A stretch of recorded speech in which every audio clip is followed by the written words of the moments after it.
Well, interesting to note that, of course, One Nation 6% thereabout nationally. If it's now sitting at 15, 16, 17, depending on the poll that you're at, of course, huge number of extra people would be joining you in the Senate. And that, of course, is the long-term play. Fascinating to see. All right, Ed.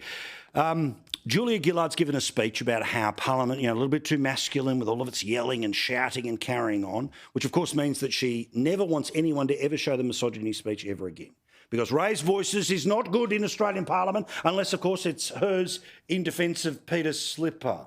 That's right. Remember, we remember on this show. She says, among other things, a way of getting rid of the rah-rah from Parliament is that rather than, the government sits on one side, the opposition sits on the other, that you kind of mix everything up. Quote, I've advocated in the past to try and randomise the seating in Parliament. Seats are allocated on one side, the opposition, the opposite, and some independents in the middle. But if you're all sitting next to each other, like Tories next to Tories, or Liberals in this case, or Labor or Lib Dems, then, well, you're far less likely to be turning and going, yah, yah, yah, and across the chamber.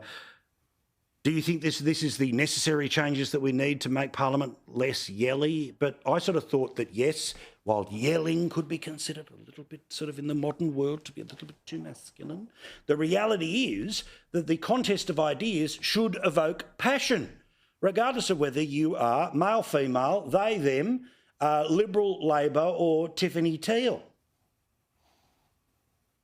Ed, what do you think? Well, look, my general view on this is that, look, people are sick about a lot of things when it comes to politicians. You were showing these sort of social media gimmicky clips before. I think people are sick of some of that stuff. I think they're sick of sound bites on TV news programs. I think heated parliamentary rhetoric and parliamentary debate is actually something that people probably aren't as sick of as some of those other features. I think it is an important part of the system having that degree of adversarialism. Look, Sean's in there. He'll be able to speak to this more and what that is actually like when you're on the ground. But I'm not sure if it actually fundamentally ruptures the relationships across party lines as well either. People kind of accept that as just part of the fabric of parliamentary debate. I do think there is an issue, though, with Dorothy Dix's and some of the other ways that Question Time run that could be reformed to just make it much better and much more productive for the average viewer. I also like about the British system that basically it's the Prime Minister who's taken them from everywhere, taking them from the backbench, taking them from... And they're all essentially difficult questions. It's not just like, what are the alternative policies? And then, insert 3 minutes of boredom. Sean, again, when you're in the Senate chamber, people have always told me, who've had the honour of serving upstairs or downstairs, that it's a lot louder than you see on television. And because the microphone is only on you, the speaker, some of the heckles are very audible, but the microphone doesn't pick them up. Is that true? Paul, I think when you're down there on the floor, it is a very robust place, but that's all part of it. And I think Australians want to see their politicians engage in rough debates. And I think it was very interesting to see Julia Gillard come out and bring this up because, she gave as good as she got, and fiercely so. So I actually think this probably speaks to a new generation of sort of young Labor progressive politicians who might have a little bit of a glass jaw. And I also think it's a sort of call from the former Prime Minister to try and... This is a call for less transparency. They don't want... That is the last thing a Labor government wants, is for people to be arguing robustly against their policies. So, look, I've been down there a few times now and I'm not at all bothered by it. And so I hope that it continues. I don't want to see any of these changes. I think Australians want to see our politicians focused on, actually changing real politics and not about where people are sitting in Parliament. Now, by the way, everyone needs to know that by this time tomorrow night, or about this time tomorrow night, we should have a trailer for the Pauline Hanson movie, which is coming out on Australia Day. It's going to be very exciting and it's going to ruffle all the right feathers, okay? So if somehow you can get the text of a trailer into Hansard, good luck to you. Sean, it'll be fun to see in the next few days. All right. Ed, something nothing to do with politics. Black Friday. Now, of course, this is the first day of the pre-Christmas sales, which is supposed to happen the day after Thanksgiving, which is supposed to be one day, the last Friday in November. But Black Friday, Cyber Monday, seems to go for a whole lot longer than a day.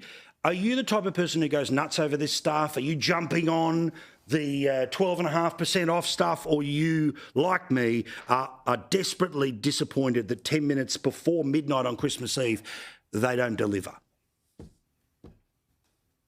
Look, I would, if my wife is watching this, she'll be shocked at me having any authoritative opinion on Black Friday or on sales of anything like this going into the Christmas period.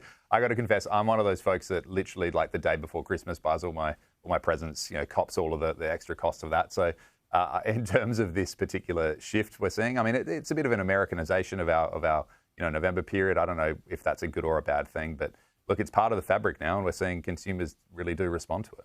That's it. If people are into Halloween, and again, my kids were this year, so I've given over to it. Again, if it's legit bargains, awesome.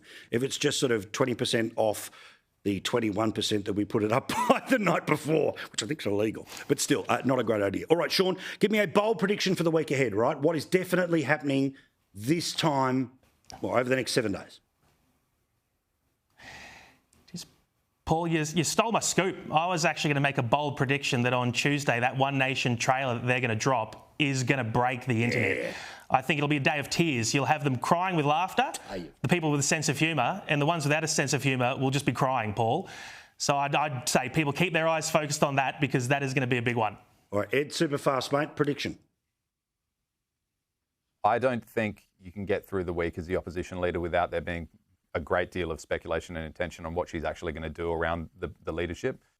Going into summer, going into early next year, you're going to see a South Australian election where the Liberals get trounced. It's a really tough time for the opposition leader with this much leadership speculation. You're going to need to bring that to a head at some point, and I suspect we might see something of that nature this week. Surprise empty chair or all the rest of it, or people, we'll all see and all find out together. Thank you, mate. Do appreciate it. All the best, boys. We'll see you. And again, that One Nation trailer, the second we can, I'm going to show it to you.